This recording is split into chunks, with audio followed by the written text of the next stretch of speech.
जय हिंद दोस्तों, वंदे मातरम। टीकेटी रिएक्शन में आप सभी का फिर से एक बार स्वागत है। आज हमें एक और वीडियो लेकर आए हैं डॉक्टर रिजवान सर की। चैनल का नाम है फेस टू फेस।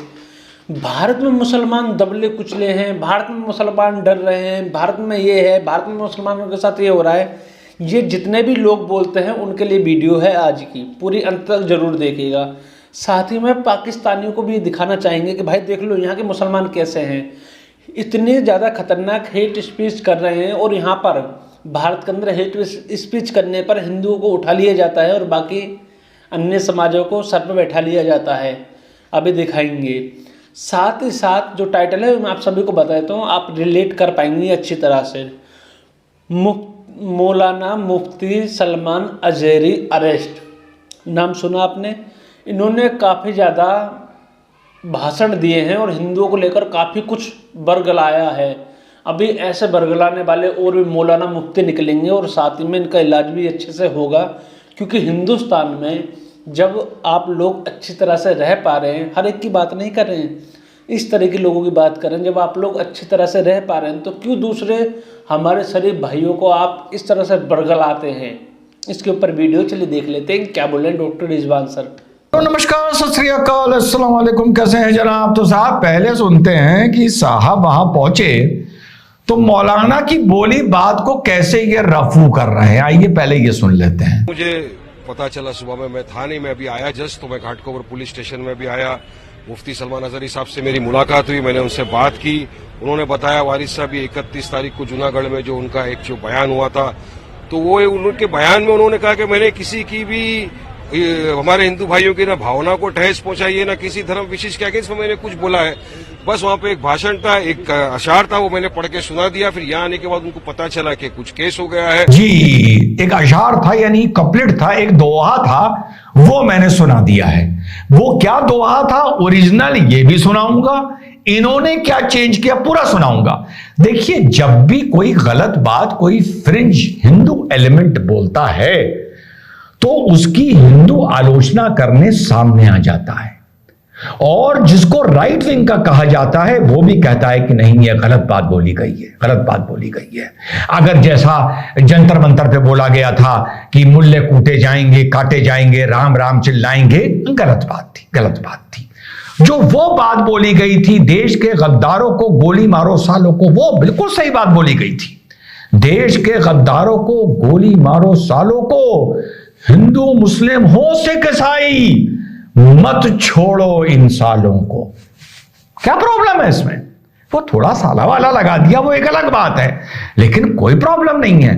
वहां पर ये कहना कि आप हमें कह रहे हैं या कौम को कह रहे हैं वो गलत था, वो गलत था। लेकिन हाँ, मुल्ले कूटे जाएंगे, राम राम चिल्लाएंगे, ये भी गलत है। ऐसी नारेबाजी नहीं होनी चाहिए। लेकिन जब कभी हिंदू फ्रिंज एलिमेंट से होती है तो उसकी मजम्मत करने, उसकी आलोचना करने के लिए हिंदू खड़ा रहता है। लेकिन मुसलमान इनकी बोली बात को या किसी की भी बोली बात को अगर मगर लेकिन किंतु परंतु कर सिर्फ रफू करता है, जैसे ये हारा हुआ विधायक कर रहा है। इसने नहीं सुना क्या बोला, पूरा बताऊंगा क्या बोला। अब आगे थोड़ी सी कॉमेडी अभी दिखाता हूं। कॉमेडी ना छोड़ा तो उनकी लाशें भी मदीने कभी नहीं आई। हाय हाय हाय, क्या बात है मियां, वाह वाह वाह। ये बात इस वजह से कर रहा हूं, हम अमन पसंद हैं, मुल्क से मोहब्बत करते हैं, मगर अगर हमारे उलमा के साथ ये ज्यादती होगी तो बर्दाश्त नहीं की जाएगी। वाह वाह वाह। जो हजरत मुफ्ती सलमान अजहरी साहब के साथ हुआ है, हाय हाय, हम सब उनके साथ हैं। लब्बैक हर या हाल में रसूल साथ अल्लाह। हैं, एक मिनट, हर हाल में उनके साथ हैं। बेशक। और सुनिए, उन्होंने इशारे किनारे में जो भी कुछ कहा, कोई इतना गलत नहीं कहा। उन्होंने इशारे में जो कहा इतना गलत नहीं कहा। अभी सुनाऊंगा क्या कहा। इन्हें समझाओ, इन्हें लगाम दो, इन्हें समझाओ। उन्हें बनना, इन्हें यह भी बता देना कि तुम ऐसा बोलना नहीं जानते जैसा अल्हम्दुलिल्लाह हम बोलना जानते हैं। सलमान अजहरी को छोड़ा जाए, बेशक। और यह बताया जाए सलमान अजहरी अकेला नहीं है, सारे बरेलवी मुसलमान उसके साथ हैं। सुना? इतने पे मैं बोलना चाहूँगा कि भैया जो कानून के साथ में देगा वो जेल में जरूर जाएगा, उसमें कोर्ट केस भी होगा, उस पर सब कुछ होगा। आप चाहे चिल्लाने से, आपके चिल्लाने से कोई फर्क नहीं पड़ेगा। और आजकल के टाइम में कुछ लोगों को छोड़ दिया जाए तो सब लोग इतने समझदार हैं कि इन जैसे लोगों की बात नहीं माननी चाहिए। और जो बाकी मानते हैं उनका तो बाद में जो निश्चय होता है वो तो आप लोग देखते ही हैं। सारे बरेलवी मुसलमान उसके साथ हैं। तो पहले मैं आप लोगों को इससे पहले उस मौलाना अंसारी आजारी सलमान का बयान सुनाऊं, पहले मैं आप लोगों को ओरिजिनल बताता हूं ये दोहा है क्या। बड़ा अजीबोगरीब दोहा है, इसमें कोई सर पैर नहीं है। ये खामखा का दोहा है, खामखा का चनेब के झाड़ पर चढ़ने वाला और अपने आप को खुश करने वाला। और ऐसे दोहे हमेशा वहां पर आते हैं जब कोई मुसलमान की कोई बात होती है, शरीयत की या मुसलमान की, तो मुसलमान जब अपने आप को घिरा हुआ महसूस करता है तो हमेशा की तरह कुरान, इस्लाम, हजूर की शान को सामने ले आता है ढाल बनाकर। ये पहली स्ट्रेटेजी है। दूसरा, ये जो मौलाना होते हैं, जो मैंने आपको अभी एक सुनाया और दूसरा अभी सुनाऊंगा, इनको जुबान से नहीं बोलना होता, इनको एपिग्लॉटिस से बोलना होता है। तो जैसे मैं आपको सुनाता हूं ओरिजिनल दोहा क्या है। मुसलमानों ना घबराओ, खुदा की शान बाकी है, अभी इस्लाम जिंदा है, अभी कुरान बाकी है। अच्छा, इसका मतलब क्या है मुझे नहीं समझ में आ रहा, इसकी जरूरत भी क्या है मुझे समझ में नहीं आ रही। बस ये एवं ही लिख दिए जाते हैं, जैसे तेरा मेरा रिश्ता क्या, ला इलाहा इल्लल्लाह वो लिख दिया गया। धरातल पर इसकी कोई वैल्यू नहीं है, क्योंकि किसी को कोई खतरा ही नहीं है। भाई खतरा दुनिया को किससे है ये तो सबको मालूम है ना। तो ये खामखा लिख दिए जाते हैं कौम को इकट्ठा करने के लिए, बेचारी कौम को भड़काने के लिए। तो क्या था भाई, मुसलमानों ना घबराओ, खुदा की शान बाकी है, अभी इस्लाम जिंदा है, अभी कुरान बाकी है। ये काफिर क्या समझते हैं जो हमसे रोज उलझते हैं, अभी करबला का मैदान बाकी है। तो अगर मुसलमान या इस्लाम पर यकीन ना लाने वालों को या कुरान पर यकीन ना लाने वालों को, भैया तुम जैसे मौलाना और मुसलमान अगर काफिर समझ के काफिर बोलते हैं तो चलो मैं इसको डिस्प्यूट नहीं करता, लेकिन तुम जब करबला का जिक्र करते हो ना, तो करबला में जो हमारे हजूर मोहम्मद सल्लल्लाहु अलैहि वसल्लम की नस्ल की, उनका जो लहू बहाया था। जैसे कि करबला की बात कर रहे हैं, तो जैसे कि कुरुक्षेत्र में लड़ाई हुई थी, कौरव और पांडव एक ही परिवार के थे और सारे हिंदू थे, सारे लड़े थे। इसी तरह तो शायद करबला में हुआ था, सारे मुस्लिम ही थे, सारे मुस्लिम ही थे जिन्होंने एक दूसरे को लड़ाई करी थी। जिस तरह से भी हुआ होगा, मैंने पूरा प्रॉपर पढ़ा नहीं है इस बारे में, लेकिन इसी तरह से सुना है कि जितने भी थे उन सब में मुसलमान ही थे। तो क्या करना चाह रहे हैं आप और क्या होगा इस दोहे पे जो बात बोल रहे हैं उससे क्या होगा? उनका जो रक्त बहाया था वो किसी काफिर ने नहीं बहाया था, ना ना ना, उसके लिए कोई काफिर शर्मिंदा नहीं है, वो रक्त मुसलमान ही ने बहाया था। अब तुम लाख झूठ बोलते रहो, नस्लों के सामने पर्दा डालते रहो कि यजीदी काफिर था या मोहैया काफिर था, ना ना ना ना। जैसे उस दौर में सबने इस्लाम कबूला था, वो यजीदी के अब्बा हजूर मोहैया ने भी इस्लाम कबूला था। हजरत उमर ने, हजरत अबू बकर ने उसको सीरिया का गवर्नर बनाया था। यजीद उनका बेटा था, यजीद भी कुरान और इस्लाम और हजूर पर यकीन लाया था, वो भी नमाज पढ़ता था। अब तुम उसको काफिर बोल दो, मुनाफिक बोल दो। एक तो 1400 साल से यही रिसर्च चल रही है कि मरने वाला सच्चा मुसलमान होता है, मारने वाला मुनाफिक होता है, या मरने वाला मुनाफिक होता है और मारने वाला सच्चा मुसलमान होता है। 1400 साल से माशाल्लाह हम लोगों की यही रिसर्च चल रही है और लगता है कि 1400 साल और चलती रहेगी। ठीक, तो ये था ओरिजिनल। ये काफिर क्या समझते हैं जो हमसे रोज उलझते हैं, अभी करबला का मैदान बाकी है। इस चीज को जब मौलाना बोलेगा तो एपिग्लॉटिस से बोलेगा, मुसलमानों ना घबराओ, घबराओ, इस तरह करके बोलेगा। खुदा की शान बाकी है, खुदा की शान बाकी। तो इसमें एक माहौल बनाया जाता है उस वक्ता द्वारा।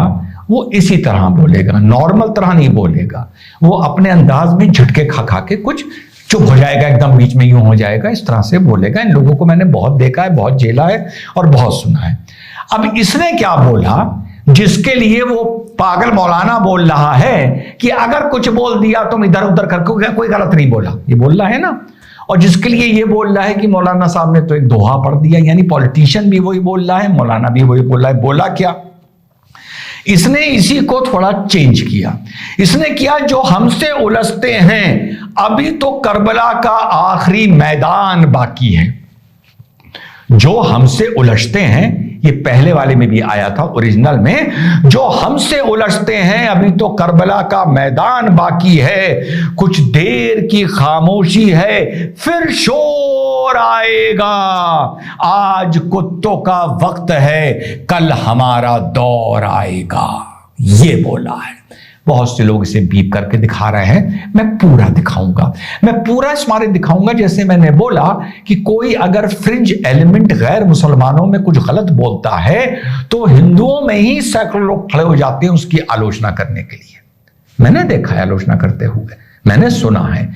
लेकिन जब हम मुसलमानों में कोई ऐसी बात करता है तो जो वारिस बोल रहा है वो अलग तरीके से रफू कर रहा है, जो मौलाना बोल रहा है वो अलग तरीके से रफू कर रहा है। कमेंट सेक्शन में चले जाइए तो युवा जो कमेंट कर रहे हैं, जो सोशल मीडिया पर हैं, वो अलग तरीके से रफू कर रहे हैं। इसीलिए सुनाना जरूरी था कि क्या बोला।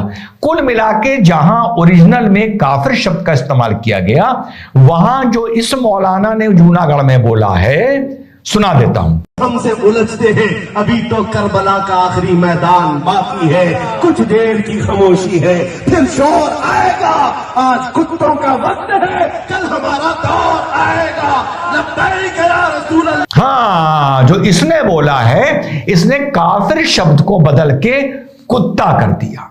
अब जिसको पे पर्दा डाला जा रहा है, मट्टी डाली जा रही है, अगर मगर लेकिन किंतु परंतु कराया जा रहा है।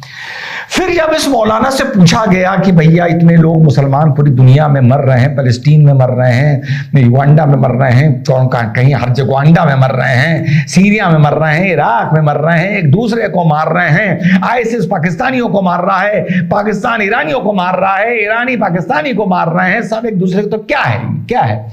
तो इसने कहा साहब हम तो परवाने हैं, हम तो पैदा ही जलने के लिए हुए हैं। ठीक है, कोई ऐसी बात नहीं है। तो भैया जलो ना, जलो। फिर जब जलते हो तो आई करके मातम काहे करते हो यार? फिर जलो। या तो ये बोल रहे हो मुसलमानों कि हम इंसान हैं, हम जिंदगी जीने के लिए पैदा हुए हैं, हम यहां इस दुनिया में तरक्की पाने के लिए पैदा हुए हैं, खुशी पाने के लिए पैदा हुए हैं, बच्चों के लिए पैदा हुए हैं, बच्चों की खुशी देखने के लिए पैदा हुए हैं, समाज को, चलो समाज क्या तेल लेने, समाज छोड़ो, क्या वतन, चलो वतन भी क्या तेल लेने, हम कौम की तरक्की उन्नति के लिए पैदा हुए हैं, ये बोलो।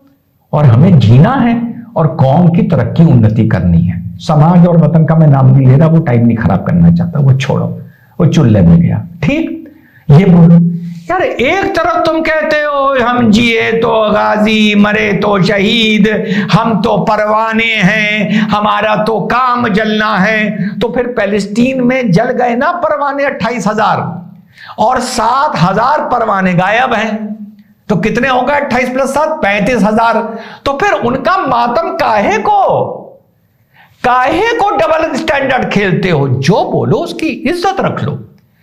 अगर पागलपन भी है तो पागलपन की ऐसा कुछ कर दो कि पागलपन की इज्जत हो जाए कि साहब देखो, मुसलमान का, अगर मुसलमान जिंदगी से मोहब्बत नहीं करता, वो अपने हजूर, अपने अल्लाह से मोहब्बत करता है। ये जिंदगी सिर्फ 4 दिन की है जो इबादत के लिए मिली है, असली जिंदगी तो ऊपर है।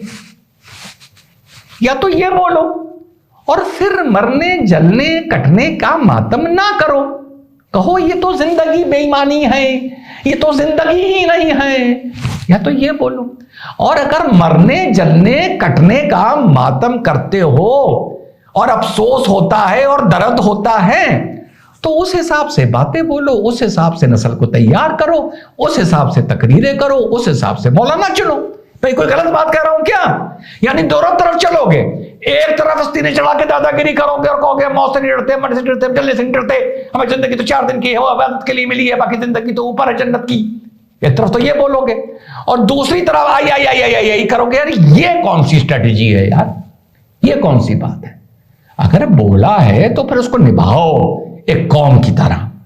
देखो मैंने तो कल बोला, मैंने तो कल की वीडियो में बोला, भैया मैं अल्लाह से भी डरता हूं, मैं कानून से भी डरता हूं, मैं देश के आईन से भी डरता हूं, मैं पुलिस से भी डरता हूं, मैं कोई गलत काम करो पुलिस मेरे घर आके घंटी बजाते उससे भी डरता हूं, पुलिस मुझे गिरबान पकड़ के जीप में डाल के थाने ले जाए मैं उससे भी डरता हूं, मैं अगर कोई ऐसा काम करूं और मेरा घर अगर पूरा नक्शे के साथ नहीं बना हुआ है, बुलडोजर आके बुलडोजर चलेगा तो मैं उससे भी डरता हूं।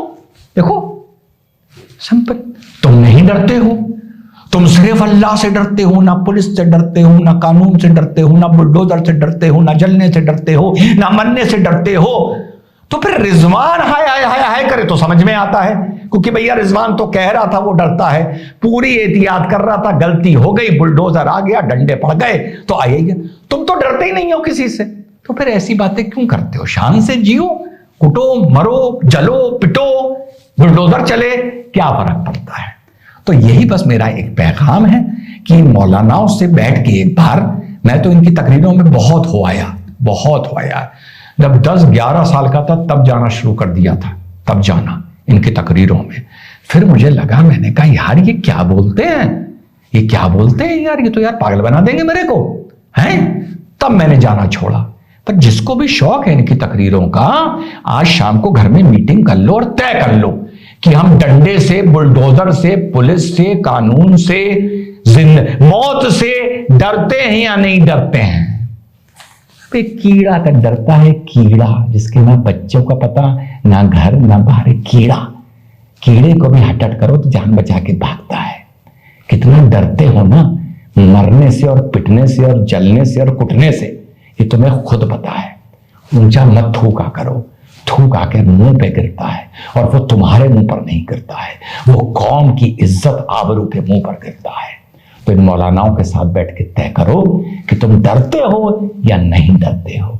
नहीं डरते हो तो परवाने बन जाओ और क्षमा से ना घबराओ, और अगर डरते हो तो क्षमा से दूर रहो। जो कहते हो ना करबला का मैदान बाकी है, वहां तो वैसे मुसलमान को मार रहा था, लेकिन 60% भी हिंदू कहने लगा ना अभी तो कुरुक्षेत्र का मैदान बाकी है, बहुत पछताओगे। और ईसाई कहने लगा अभी तो 1000 साल पुरानी क्रूसेड बाकी हैं, जिसमें भयंकर मार लगी थी मुसलमानों की। 1000 साल पहले ईसाइयों ने मारा था यूरोप से आके मिडिल ईस्ट में। तो इस तरह की बातें ना करो, इस तरह के मैदान सबके पास हैं बताने के लिए। हिंदू कुरुक्षेत्र का गाना गाने लगा ना तो बड़ी प्रॉब्लम में पड़ जाओगे। जय हिंद, वंदे मातरम, खुदा हाफिज। तो वीडियो खत्म हो गई है और डॉक्टर रिजवान सर की बातों पे ध्यान देना चाहिए और बाकी सद्भावना से रहो। किसी को कोई क्या दिक्कत है? देखिए, जो आग निकल रही है इसलिए निकल रही है कि एक तो राम मंदिर बन गया, ऐसा हो ही कैसे गया जहाँ पे कोई मस्जिद बनी हुई है उसको तोड़ के मंदिर बना दिया गया। चाहे वो पूरा न्यायपालिका के तहत घूम फिर के आया, उसके बाद कोर्ट में 5 जजेस ने पूरी बहुमत से बोला कि आप मंदिर बना सकते हो क्योंकि रामलला जी का जन्म स्थान है। ये सब कुछ प्रक्रिया हुई है। पहले बोल रहे थे संविधान और न्यायपालिका, संविधान न्यायपालिका जो बोलेगी उसको मानेंगे। उसके बाद जब न्यायपालिका और संविधान ने बोल दिया कि इस तरह का काम होना चाहिए तो इनको आंसू टपक रहे हैं। अब जो ज्ञान वापी वाला मामला है उसमें भी इस तरह की बात कर रहे हैं। पहले बोल रहे थे जो न्यायपालिका बोलेगी वो है, अब अंकल ओवैसी अंकल बोल रहे हैं कि भाई लास्ट दिन जज ने फैसला दिया तो क्या होगा। लास्ट दिन फैसला दिया तो फैसला तो न्यायपालिका के तहत ही दिया गया है ना, किसी और ने तो नहीं दिया है ना। और उसके बाद भी भाषण नुपुर शर्मा ने बोला था काफ़ी कुछ, और वो सच बोला था। काफ़ी सारे मौलाना बोल चुके हैं और भी काफ़ी सारे स्कॉलर बोलते हैं, हम भी सुनते रहते हैं। उन्होंने जो भी शब्द यूज़ करे थे वो काफ़ी लोग बोलते हैं। लेकिन नुपुर शर्मा के साथ क्या हुआ आप सभी ने देखा। और यहाँ पे खुलेआम धमकी दी जा रही है, तो ये हेट स्पीच नहीं है, ये हेट स्पीच नहीं है, ये तो सद्भावना वाला भाषण है। ऐसे शब्दों का प्रयोग कर रहे हैं, ये तो सद्भावना वाले फूल बरसाए जा रहे हैं, इस प्रकार का भाषण है। तो देखिए, हर किसी को समझने की ज़रूरत है। हम तो भाईचारे में बिलीव करने वाले व्यक्ति हैं। भारत के अंदर जो भी आया है उसको सद्भावना से रहने की पूरी संभावना है। जैन देख लीजिए, पारसी देख लीजिए, बुद्धिस्ट देख लीजिए, कोई भी हो। पारसी को तो उनके देशों से मार कर निकाल दिया गया था जब वो हमारे देश में आकर शरण लिए है। आज तक कभी कंप्लेंट नहीं करी है। क्योंकि गलत होता ही नहीं है। कोई छोटा मोटा कोई हादसा हो जाए, कुछ हो जाए, उसकी हम बात नहीं करते हैं, लेकिन कभी किसी के साथ कुछ गलत नहीं होता इस देश के अंदर, क्योंकि संविधान जो बहुमत है ना 80% हिंदू और ज़्यादा जो 20% लोग हैं उनकी बात ज़्यादा सुनता है। अब यूसीसी आ रहा है, यूसीसी से किसी को क्या विरोध है, लेकिन ये रो रहे हैं। सीए एनआरसी आ रहा है, इनसे इनको क्या विरोध है, जब भी ये रो रहे हैं। कुछ अच्छा करो तो ये रोते हैं, कुछ बुरा करो तो ये रोते हैं।